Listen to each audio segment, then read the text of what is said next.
कहानी की शुरुआत में हम मॉरिस नाम के एक शातिर चोर को देखते हैं जिसे बैंक से चोरी के केस में पुलिस ने पकड़कर उम्र भर की कैद के लिए दुनिया की सबसे सिक्योर जेल अल्काट्राज में कैद करने के लिए ले जा रहे होते हैं। अल्काट्राज एक ऐसी जेल है जिसे समंदर के बीच एक छोटे से आइलैंड पर बनाया गया है, यानी अगर कोई कैदी जेल तोड़कर बाहर भी आता है तब भी वो भाग नहीं सकता क्योंकि आगे उसका रास्ता पानी रोक लेता है। इसीलिए इस जेल को दुनिया का सबसे सिक्योर जेल का दर्जा हासिल था। यहाँ सिर्फ दुनिया के टॉप क्रिमिनल्स को रखा जाता, लेकिन जल्द ही इस जेल का रुतबा मिट्टी में मिलने वाला था क्योंकि अब इस जेल में एंट्री हो चुकी थी फ्रैंक मॉरिस नाम के एक शातिर चोर की, जो पहले भी कई बार जेल तोड़कर भाग चुका है। लेकिन इस बार मॉरिस थोड़ा घबरा गया क्योंकि ये जेल बहुत ही ज्यादा सिक्योर थी। मगर मॉरिस को यहाँ अपनी पूरी जिंदगी बिल्कुल भी नहीं बितानी थी। वो जल्द से जल्द इस जेल से भागना चाहता था। जेल में एंटर होते ही मॉरिस भाग जाने का सोचने लगा। मॉरिस को सर से पांव तक फुल चेकिंग करके उसे एक सेल में लॉक किया जाता है। एक गार्ड आकर मॉरिस से कहता है वेलकम टू अल्काट्राज, और यहाँ से होती है असली कहानी शुरू। तभी अचानक एक बेल बजती है और सभी सेल के गेट्स ऑटोमेटिकली खुल जाते हैं। अफसर कैदियों को बाहर बुलाते हैं। इस जेल का डिसिप्लिन भी बहुत सख्त है। कैदियों को साफ सफाई और अपने टाइम पर सेल में जाने के रूल्स को फॉलो करना होता है। सब एक जैसा यूनिफॉर्म पहनकर लाइन में ब्रेकफास्ट खाने आ जाते हैं। मॉरिस के सामने लिटमस नाम का एक कैदी होता है। मॉरिस पूछता है कि मुझे तो कांटा ही नहीं मिला, अब मैं नूडल्स कैसे खाऊंगा। लिटमस उसे कहता है अबे ये तेरा घर नहीं है, जो तुझे मिला है उसे चुपचाप खा ले। तभी वुल्फ नाम का एक खतरनाक कैदी मॉरिस को चढ़ाने लग जाता है। वुल्फ से जेल में हर एक कैदी तंग था। वो यहाँ हर एक कैदी पर अपनी मनमानी चलाता था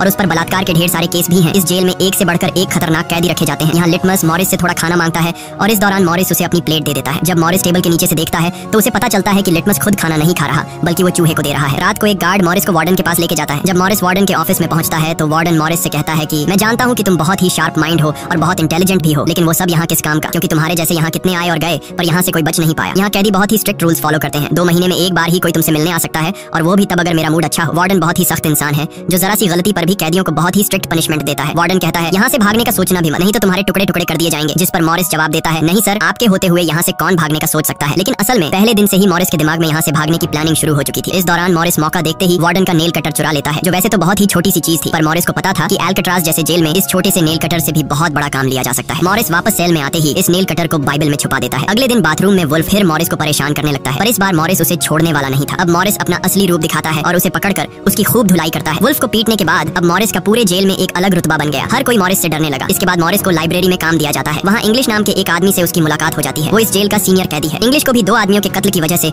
उम्र भर की कैद सुनाई गई थी। उसने इस जेल में अपनी आधी जिंदगी गुजार दी थी। वो इस जेल के चप्पे चप्पे से वाकिफ है। उसे जेल की हर बात की खबर रहती है। उसे यह भी पता होता है कि आज सुबह मॉरिस और वुल्फ की लड़ाई हुई थी। वो मॉरिस को कुछ किताबें देता है जिन्हें मॉरिस को हर एक कैदी के सेल में पहुंचाना होता है। अगले सीन में खुले जगह को दिखाते हैं जहाँ कैदी कोई न कोई गेम खेल रहे होते हैं। तभी वो डॉक नाम का एक आर्टिस्ट से मिलता है जो खुद की पेंटिंग बना रहा होता है। डॉक एकदम सीधा साधा और डिसेंट इंसान है जो कई सालों से यहाँ सजा काट रहा है। उसे पेंटिंग करने का बहुत ही शौक था और अपना ज्यादातर वक्त वो पेंटिंग में ही लगाता। डॉक का कहना था कि अल्काट्राज जैसी जेल में कोई भी पागल हो सकता है, पर उसकी पेंटिंग की वजह से अब तक उसका दिमाग नॉर्मली चल रहा है। मॉरिस डॉक से पूछता है कि इस पेंटिंग में ये फूल क्यों बना के रखा हुआ है, तुम्हारी शर्ट में ऐसा तो कुछ नहीं। डॉक कहता है कि यह मेरी खुशी है जो सिर्फ पेंटिंग में है, मेरे मन में नहीं। उसके बाद मॉरिस जब अपने दाएं तरफ देखता है तो उसे ऊपर इंग्लिश दिखाई देता है। मॉरिस इंग्लिश की तरफ जाता है। जब मॉरिस उसके करीब जाता है तो उसके चेले मॉरिस को रोक देते हैं। तब इंग्लिश इशारा करता है कि अपना ही आदमी है, आने दो। मॉरिस उसके पास जाकर बैठ जाता है और तुरंत अपने दिल की बात छेड़ देता है। मॉरिस उससे कहता है कि यहाँ से बचने में आप मेरी मदद करेंगे। ये बात सुनकर इंग्लिश तो हंस पड़ता है। देखो बेटा, ये महज सिर्फ जेल नहीं है, ये हम सबकी कब्र है। यहाँ से निकलना है तो पहले हमें मरना पड़ेगा, तब जाके हमारी डेड बॉडी यहाँ से कब्रिस्तान तक पहुँच पाएगी। चलो मान भी लो कि तुम इन बड़ी दीवारों पर चढ़ भी गए और उसके बाद खतरनाक फोर्सेस को क्रॉस भी कर लिया और किसी जादुई शक्ति से तुम यहाँ के सैकड़ों गार्ड से बचकर जेल से बाहर भी निकल जाओ, तब भी यहाँ से भाग नहीं पाओगे क्योंकि आगे तुम्हारा रास्ता समुंदर रोक लेगा। इसलिए टाइम बर्बाद मत करो और चुपचाप सजा काट लो, कम से कम जिंदा तो बचे रहोगे। लेकिन मॉरिस अपने इरादे का पक्का था। वो हर हाल में इस जेल से भागना चाहता था। उस रात एक अफसर मॉरिस को बताता है कि तुम्हें कल से कारपेंट्री का काम दिया गया है, 1 घंटे का 50 सेंट्स दिहाड़ी भी दी जाएगी। मॉरिस फौरन इस काम के लिए राजी हुआ क्योंकि उसे लगा कि वहाँ उसे कोई ऐसा औजार मिल सकता है जिससे उसके भागने में काम आ सकता है। अगले दिन मॉरिस लिटमस से यहाँ से बचने का रास्ता पूछता है। लिटमस कहता है अरे ये तो बहुत ही आसान है, हर सेल में एक एयर वेंट होता है, उसके जरिए तुम छत पर पहुंच सकते हो, वहाँ से शायद तुम बच पाओ। और मॉरिस की बातों पर मुस्कुराते हुए वहाँ से चला जाता है। तब डॉक मॉरिस को खबरदार कर देता है कि वुल्फ तुम्हारी तरफ आ रहा है। तभी वुल्फ मॉरिस पर चाकू से वार करने आता है। मॉरिस अपना कोट हाथ में लपेट कर उसके साथ लड़ने लग जाता है। इतने में एक गार्ड उसे रोकने आता है तो वुल्फ गार्ड पर भी चाकू से वार कर देता है। अब मामला बिगड़ जाता है और वॉच टावर का गार्ड शूट करने लगता है। तब जाकर मॉरिस और वुल्फ लड़ना बंद करते हैं। मॉरिस को पता नहीं था कि वॉच टावर पर भी एक गार्ड है। वो अब एक एक करके इस जेल की हर बात को नोटिस करने लग जाता है। मॉरिस और वुल्फ को गार्ड्स डी ब्लॉक में ले जाते हैं जहाँ रात भर कैदियों को अंधेरे में रखकर टॉर्चर किया जाता है। ये एक ऐसा सेल था जहाँ कोई भी कैदी नहीं जाना चाहता था। जाने से पहले वुल्फ मॉरिस को धमकाता है कि बेटा तेरी मौत तो मेरे हाथों होगी। उस रात मॉरिस को तरह तरह के टॉर्चर्स सहने पड़ जाते हैं जिससे उसकी हालत काफी खराब हो जाती है। 2 हफ्ते तक इस अंधेरे वाले सेल में रहने के बाद उसे वापस उसके सेल में लेके आते हैं जहाँ लिटमस अपने पालतू चूहे से मॉरिस को एक नोट भेजता है जिसमें लिखा होता है वेलकम बैक मॉरिस। एक दिन चार्ली नाम का एक नया कैदी आता है जिसे मॉरिस के पास वाले सेल में रखा जाता है। मॉरिस और चार्ली में जल्दी दोस्ती हो जाती है। मॉरिस फिर उसे अपने दूसरे दोस्तों से भी मिलवाता है। उसी समय वार्डन बिना किसी को बताए हर एक कैदी के सेल को चेक करता है। जब वो डॉग के सेल में जाता है तो डॉग के सेल में उसके बनाए हुए कई पेंटिंग्स होते हैं। वार्डन हैरान रह जाता है कि दिन ब दिन उसकी पेंटिंग तो बढ़ती जा रही है। डॉग ने वार्डन की पेंटिंग भी बना के रखी होती है। उसे देखकर वार्डन मुस्कुराने लग जाता है, लेकिन पता नहीं क्यों अगले दिन वार्डन डॉग के सेल में बनाई गई सभी पेंटिंग्स को बाहर फेंकने का गार्ड्स को ऑर्डर देता है। वार्डन के इस फैसले ने डॉग को अंदर से पूरी तरह तोड़ दिया क्योंकि डॉग सिर्फ अपनी पेंटिंग के ही सहारे जिंदा था। वो अपने हर एक बनाए हुए पेंटिंग से बहुत प्यार करता था।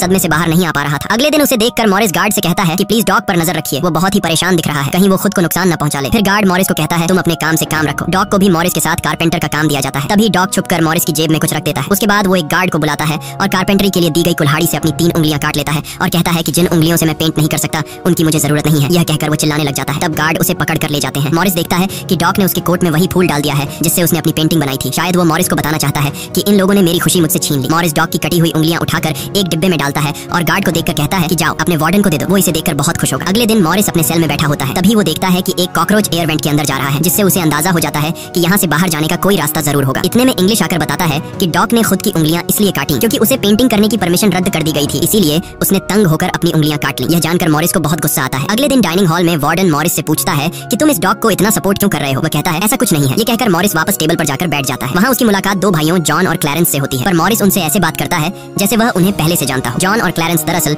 ये दोनों किसी और जेल में मॉरिस के गैंग में थे। जॉन को अब जेल से भागने का काम आसान लगने लगा क्योंकि ये दोनों भाई मॉरिस की तरह शार्प माइंड थे और अब ये तीनों जेल से भागने की प्लानिंग करने लगे। दोपहर को चार्ली की गर्लफ्रेंड उससे मिलने आती है। दूसरी तरफ इंग्लिश की बेटी उससे मिलने आई होती है। इंग्लिश अपनी बेटी को देखते ही उसकी आंखों में आंसू आ जाते हैं क्योंकि उसकी बेटी उसकी गैर मौजूदगी में काफी बड़ी हो चुकी थी और इंग्लिश को अपनी बेटी का बचपन न देख पाने का बहुत अफसोस था। दूसरी तरफ चार्ली को उसकी वाइफ बताती है कि तुम्हारी माँ बहुत बीमार है और डॉक्टर कहते हैं कि वह 1-2 महीनों से ज्यादा नहीं बच पाएंगे। ये बात सुनकर अब चार्ली भी अल्काट्राज से भागने का सोचने लगता है और इतने में गार्ड आकर कहता है कि बात करने का समय खत्म हो चुका है। अब चार्ली बहुत परेशान होता है। वह उस रात मॉरिस से कहता है कि अगर तुम यहाँ से भागने का प्लान बनाओ तो मुझे भी शामिल कर लेना। अगले दिन मॉरिस, चार्ली, जॉन और क्लैरेंस की मीटिंग होती है। तब मॉरिस उन्हें बताता है कि हर सेल का एयर वेंट ऊपर छत पर खुलता है और दूसरी बात ये कि ये जगह खारे पानी से भरे समुद्र के बीच है जिसकी वजह से दीवारें कमजोर हो गई हैं। मेरे पास एक नेल कटर है और मैंने खुदाई पहले से शुरू भी कर दी है। अगर मैं थोड़ा थोड़ा करके खोदूं और एक छोटा सा टनल बनाकर छत पर पहुंच जाऊं तो इस जगह की जांच करने के बाद पता चल जाएगा कि यहाँ से कैसे भागा जा सकता है। जॉन पूछता है कि रात को अगर गार्ड्स को पता चल गया कि तुम अपने सेल में नहीं हो तो उन्हें शक नहीं होगा क्या। तभी क्लैरेंस बताता है कि इस मसले का हल मेरे पास है। वो कहता है कि यहाँ मेरे पहचान का एक बार्बर है जो कैदियों के बाल काटता है। वह हमें बाल सप्लाई कर सकता है और उसे यूज करके हम एक डमी हेड बनाकर उसे बेड पर लेटा देंगे, जिसके बाद अगर हम दीवार की सुरंग से निकलकर ऊपर छत पर भी होंगे तब गार्ड्स को शक नहीं होगा क्योंकि हमारे सेल के बेड पर नकली सिर रखे होंगे। पर बात अभी भी वहीं अटकी हुई थी कि जेल से तो निकल जाएंगे लेकिन समुद्र का पानी कैसे पार करेंगे। मॉरिस जॉन से कहता है देखो इसमें मुझे तुम्हारी मदद की जरूरत पड़ेगी। तुम तो क्लोजिंग डिपार्टमेंट में काम करते हो, वहाँ तुम्हें उन पुलिस अफसरों के लिए बनाए गए रेनकोट्स मिल जाएंगे, तो तुम कुछ रेनकोट्स चुरा कर मुझे दे देना। हम उससे एक ट्यूब बोट और लाइफ जैकेट बनाकर समुद्र को पार कर सकते हैं। यहाँ चार्ली कहता है भाई मुझे भी कोई काम दो, मैं भी तुम लोगों की मदद करना चाहता हूँ। मॉरिस चार्ली से कहता है कि जब मैं वेंटिलेशन की जाली खोदूं तो तुम पहरा देना ताकि कोई गार्ड हमें देख न ले, और जब तुम खोदोगे तब मैं पहरा दूंगा। मॉरिस का प्लान सभी को पसंद आता है और उसी रात में काम शुरू कर देते हैं। लेकिन दीवार खोदने के लिए नेल कटर बहुत छोटा था जिसे चलाने में मॉरिस को बहुत जोर लगाना पड़ता और मॉरिस को दीवार खोदने में काफी मुश्किल हो रही थी। उसके हाथ में कहीं छोटे भी आए लेकिन वो धीरे धीरे उस होल को खोदने लगता है। अगले दिन वो खाने के टेबल पर अपने दोस्तों से कहता है कि मुझे खुदाई के लिए एक बड़े औजार की जरूरत है, नेल कटर से दीवार खरीदना बहुत मुश्किल हो रहा है। तभी मॉरिस ने अपने हाथ में चम्मच को देखते हुए उसके दिमाग में एक आइडिया आया। वो जानबूझकर चम्मच को अपने जूते पर घिसकर उसे गंदा कर देता है। उसके बाद मॉरिस ने गार्ड को बुलाया और कहा कि ये चम्मच गंदा है, मुझे दूसरा चम्मच दो। बाकी लोगों ने भी गार्ड से उनका चम्मच बदलने की रिक्वेस्ट की। गार्ड को इसमें कोई गड़बड़ नहीं लगी और उसने फौरन चम्मच बदलने की इजाजत दे दी, जिसके बाद वह सीधा टेबल की तरफ बढ़ता है जहाँ एक और सिक्योरिटी गार्ड सीट पर बैठा होता है। पर जैसे ही वह टेबल पर रखे हुए चम्मच बदलने लगता है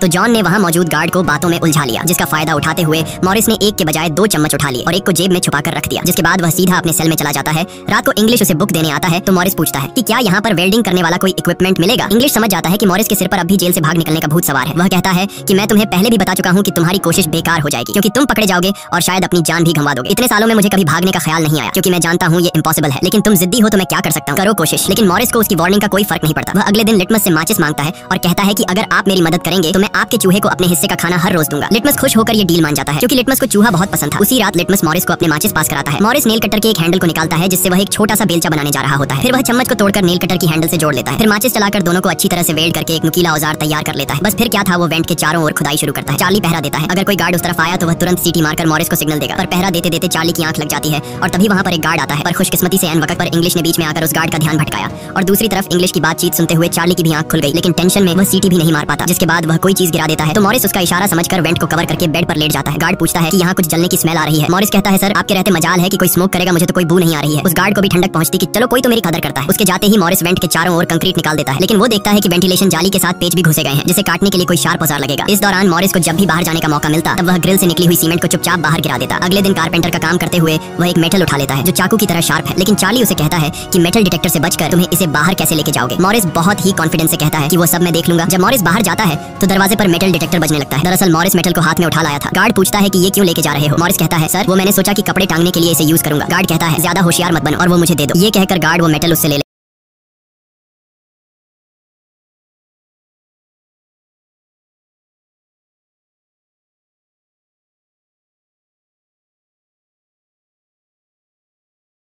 कहता है कि मुझे आर्ट बनाने का शौक है। गार्ड भी इनकार नहीं करता और पेंट उसको ला कर दे देता है। मॉरिस उस होल से निकाले गए कंक्रीट को पीसकर एक पाउडर बनाता है। जॉन नाई की दुकान से बाल इकट्ठा करके लाता है और क्लैरेंस लाइब्रेरी से पुरानी किताबें इकट्ठा कर लेता है। सारा सामान इकट्ठा होने के बाद मॉरिस पानी और पुराने मैगजीन का इस्तेमाल करके एक डमी सिर बनाने लगता है, जिसके ऊपर पेंट और नकली बाल लगाकर बिल्कुल रियल दिखने वाला एक नकली सिर तैयार कर लेता है। साथ ही साथ मॉरिस ने अपने प्लान को और मजबूत करने के लिए नकली कार्डबोर्ड बनाए, जिससे कोई शक नहीं कर पाएगा कि सामने की दीवार में किसी ने सुरंग बनाई है। एक रात मॉरिस ने अकेले ही ऊपर जाने का फैसला किया, जिसके लिए उसने अपनी बनाई गई नकली खोपड़ी को बेड पर रखा और उसे गर्दन तक कंबल से ढक लिया। जिसके बाद वह नकली कार्डबोर्ड लेकर सुरंग से बाहर निकल आता है। वहाँ मॉरिस पाइप्स को पकड़कर धीरे धीरे ऊपर छत पर चढ़ जाता है। दूसरी तरफ चार्ली बाहर पहरा दे रहा होता है। छत पर पहुंचने के बाद मॉरिस देखता है कि वहाँ ऊपर एक लोहे का ग्रिल है, जिस तक वह कूद कर भी नहीं पहुंच पाता। इसी बीच एक गार्ड आता है और चार्ली से पूछता है कि इतनी देर रात तक तुम पेंट क्यों कर रहे हो और तुम्हारा दोस्त मॉरिस आज इतनी जल्दी क्यों सो गया। चार्ली कहता है कि जी सर, आज मॉरिस कारपेंट्री का काम करते हुए थक गया था, इसलिए वह जल्दी सो गया। तभी अचानक गार्ड के हाथ से उसकी लाठी नीचे गिर जाती है। उसे उठाते हुए वो देखता है कि मॉरिस के बाल बहुत अजीब दिख रहे हैं। अब चार्ली डर के मारे कांपने लगता है कि आज तो काम से गए। गार्ड मॉरिस के सेल के अंदर हाथ घुसाकर उसके बाल टच करता है तो मॉरिस पूछता है, क्या हुआ सर, मेरे बाल इतने खूबसूरत हैं क्या। लकीली एन वक्त पर मॉरिस नीचे आकर वहाँ लेट गया था। अगले दिन मॉरिस अपने साथियों को बताता है कि छत पर एक रास्ता है,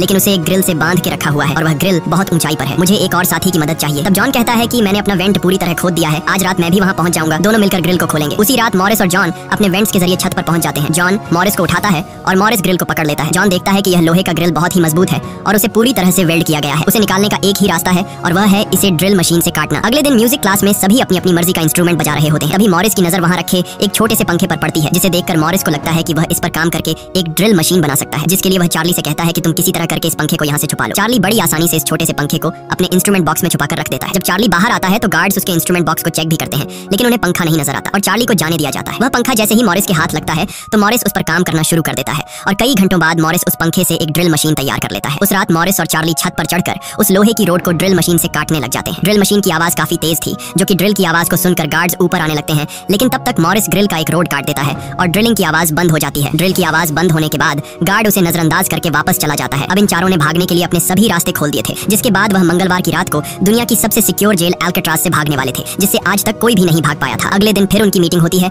और वह भी मूवी हॉल में, जहां सब मूवी देख रहे होते हैं। मूवी की आवाज के बीच मॉरिस जॉन और क्लैरेंस से पूछता है कि क्या तुम्हारा वेंट तैयार हुआ है और उन रेनकोट्स का क्या हुआ जिससे हम ट्यूब बोट्स और लाइफ जैकेट्स बनाने वाले थे। वह बताते हैं कि सब तैयार है, हमारा डमी सिर भी एकदम रेडी है, बस बच निकलने की देरी है। अगली सुबह नाश्ते के दौरान मॉरिस ने डॉग के दिए हुए फूल को टेबल पर रखा। वार्डन ने जब इस फूल को देखा तो वार्डन उनकी टेबल पर आकर वहाँ रखे हुए फूल को मसल देता है। ये देखकर लिटमस को बहुत गुस्सा आता है, क्योंकि ये फूल डॉग का फेवरेट था और डॉग मर चुका था। लिटमस तो गुस्से में उस पर हमला करता है कि एक तो तुमने डॉग को मार दिया और दूसरी तरफ तुम उसकी दी गई एक छोटी सी निशानी को भी नहीं छोड़ रहे हो। लेकिन जैसे ही वह वार्डन पर हमला करता है, उसे अचानक हार्ट अटैक आ जाता है और वह नीचे गिर पड़ता है। मॉरिस को वार्डन पर बहुत गुस्सा आता है और चारों उसी रात बच निकलने का फैसला करते हैं। मॉरिस आधी रात का इंतजार कर रहा होता है ताकि गार्ड्स का पहरा जरा कमजोर हो जाए तो हम आसानी से बच निकल पाएंगे। तभी मॉरिस के सेल में इंग्लिश उसे कुछ बुक्स देता है तो मॉरिस कहता है कि आखिरी बार तुमसे हाथ मिलाना चाहता हूँ। इंग्लिश समझ जाता है कि मॉरिस ने यहाँ से बचने का पक्का प्लान बना लिया है। वह चुपचाप यहाँ से चला जाता है, लेकिन फिर जो होता है वह मॉरिस ने बिल्कुल भी नहीं सोचा था। वार्डन अचानक उसके सेल को चेक करने आता है, जैसे वार्डन को किसी ने उसके प्लान के बारे में बता दिया हो। मॉरिस बहुत ज्यादा घबरा जाता है, क्योंकि इतने महीनों की मेहनत के बाद उसकी मेहनत पर पानी फिरने वाला था। वार्डन ने मॉरिस के सेल के हर एक कोने को चेक करने का हुक्म दिया। गार्ड मॉरिस के सेल की हर एक चीज को चेक करता है, लेकिन मॉरिस कोई आम कैदी नहीं था कि उसने कोई छोटा मोटा प्लान बनाया था, बल्कि उसने एकदम साफ और परफेक्ट प्लान बनाया था, जिसे वार्डन तो क्या बल्कि वार्डन का दादा भी नहीं पकड़ सकता था। यहाँ तक कि गार्ड ने जब खास उस जगह से सूटकेस हटाया जहाँ मॉरिस ने सुरंग करके भागने का रास्ता बनाया था, तो वहाँ भी मॉरिस नहीं पकड़ा गया, क्योंकि उसने पहले से ही एक नकली कार्डबोर्ड बनाकर दीवार में बिल्कुल बारीकी से फिट कर लिया था। जब वहाँ कुछ नहीं मिलता तो वार्डन और गार्ड चले जाते हैं, लेकिन गार्ड बताता है कि मॉरिस और चार्ली रात भर बातें करते रहते हैं, मुझे तो दाल में कुछ काला लग रहा है। वार्डन कहता है ठीक है, कल तुम मॉरिस का सेल चेंज कर दो, जिससे वो दोनों न साथ रहेंगे और न ही बात कर पाएंगे। अगले दिन ब्रेकफास्ट के टाइम पर वुल्फ मॉरिस को फिर धमकाता है और मॉरिस से कहता है कि आज रात तुम्हारी आखिरी रात होगी। मॉरिस अपने साथियों से कहता है कि यह गधा ठीक कह रहा है, आज रात यहाँ मेरी आखिरी रात ही होगी। लेकिन दोपहर को ही वुल्फ मॉरिस पर चाकू से वार करने जाता है। तभी इंग्लिश बीच में आकर वुल्फ को पकड़ लेता है। दरअसल इंग्लिश भी मॉरिस की मदद करना चाहता है, वह कामयाब हो या ना हो, लेकिन इंग्लिश मॉरिस के काम में मदद करना चाहता है। उस रात मॉरिस, जॉन, क्लैरेंस और चार्ली ने अपने अपने वेंट के रास्ते से निकलकर ऊपर छत पर मिलने का फैसला किया। यहाँ तो चार्ली अपने साथियों के साथ भागने के लिए राजी हो जाता है, लेकिन फिर जैसे ही वह सेल में पहुंचता है तो उसे घबराहट होने लगती है। सेल में अकेला बैठकर उसने प्लान में शामिल न होने का फैसला किया और उसके बाकी तीन साथी अपने अपने वेंट के रास्ते से निकलकर ऊपर छत तक पहुंच जाते हैं। वह तीनों काफी देर तक चार्ली का इंतजार करते हैं, लेकिन काफी टाइम गुजरने के बाद जब उन्हें लगता है कि चार्ली नहीं आएगा तो वह चार्ली को छोड़कर निकलने का फैसला कर लेते हैं। वह तीनों अपने प्लान के मुताबिक आगे बढ़ने लगे, लेकिन इधर चार्ली की आंखों के सामने उसकी आजादी का सपना दूर होता जा रहा था। वह तीनों धीरे धीरे सर्चलाइट से छुपकर भागने लगे। इस तरह से वह छुप छुप कर बिल्डिंग के एंड पर पहुंच जाते हैं। तभी सेल में बैठे चार्ली के दिल में जोश आता है और वह भी भागने का इरादा कर लेता है। वह अपने वेंट के रास्ते से निकलकर ऊपर छत तक पहुंच जाता है, लेकिन अब बहुत देर हो चुकी थी, क्योंकि वह अकेला वहां ऊपर के उस दरवाजे तक नहीं पहुंच पा रहा था। यानी उसने अपनी आजादी का मौका डर की वजह से गंवा दिया। दूसरी तरफ वह तीनों छत पर पाइप से लटक कर नीचे जमीन पर आ जाते हैं और टावर में बैठे सिक्योरिटी गार्ड की नजरों से बचते हुए जेल की आखिरी दीवार तक पहुंच जाते हैं और फिर वह तीनों बारी बारी उस फेंस की दीवार पर चढ़कर जेल से बाहर निकल आते हैं। अब वह तीनों तेजी से दौड़ते हुए समंदर के किनारे आ गए। फिर वह तीनों रेनकोट को निकालकर उसमें मुंह के जरिए हवा भरने लग जाते हैं। मुंह से भरने में उन्हें काफी टाइम लग रहा था, लेकिन इसके अलावा उनके पास कोई दूसरा रास्ता नहीं था। इसीलिए वह तीनों अपनी पूरी जान लगाकर जैसे तैसे करके रेनकोट से बनी ट्यूब बोट को आखिरकार फुला देते हैं और बोट को पानी में डाल देते हैं। इस तरह से यह तीनों अल्काट्राज के रुतबे को मिट्टी में मिलाते हुए भाग जाते हैं। अगली सुबह एक गार्ड हर सेल को चेक कर रहा होता है। शुरुआत में गार्ड को सब कुछ नॉर्मल दिखाई देता है, लेकिन जब वो चार्ली के पास पहुंचते हैं तो चार्ली अपने सेल में भूत की तरह खड़ा होता है और दिल ही दिल में खुद को ताने दे रहा होता है कि काश कल रात को थोड़ा सा हिम्मत जुटा लेता तो शायद बाकी लोगों के साथ बच निकल जाता। गार्ड पूछता है कि तुम्हारा दोस्त यह इतनी देर तक क्यों सो रहा है। यह कहकर वो मॉरिस के सेल में जाकर उसे आवाज देता है, लेकिन मॉरिस की तरफ से कोई जवाब नहीं मिलता। तो गार्ड को गुस्सा आता है और वो सेल खोलकर उसे बालों से पकड़कर उठाने की कोशिश करता है, लेकिन जब गार्ड उसे जोर से ऊपर की तरफ खींचता है तो सिर नीचे गिर जाता है। यह देखकर गार्ड के पैरों तले जमीन ही खिसक गई, क्योंकि मॉरिस अब सेल में नहीं बल्कि बाहरी दुनिया के मजे ले रहा है। बेड पर तो उसने अपना डमी हेड छोड़ दिया था, जिसके बाद पूरे अल्काट्राज में सायरन बजने लग जाते हैं। पूरे जेल में यह बात फैल गई कि जेल से कुछ कैदी भाग चुके हैं, जिसके बाद वार्डन जेल के चप्पे चप्पे में उन तीनों को ढूंढने लगता है। जब वो तीनों जेल के अंदर नहीं मिलते तो वार्डन समुद्र में एक सर्च ऑपरेशन चलाता है। वार्डन को यकीन नहीं होता कि वो तीनों बच निकल गए। उसे लगता है कि जरूर तीनों पानी में मरे होंगे, पर अंदर ही अंदर वार्डन जानता था कि वो तीनों बहुत ही स्ट्रांग थे। उन तीनों ने समुद्र के पानी को पार करके अब आजादी का सांस ले रहे होंगे। वार्डन से हेडक्वार्टर के अफसर सवाल पे सवाल उठा रहे होते हैं, तुम क्या सो रहे थे?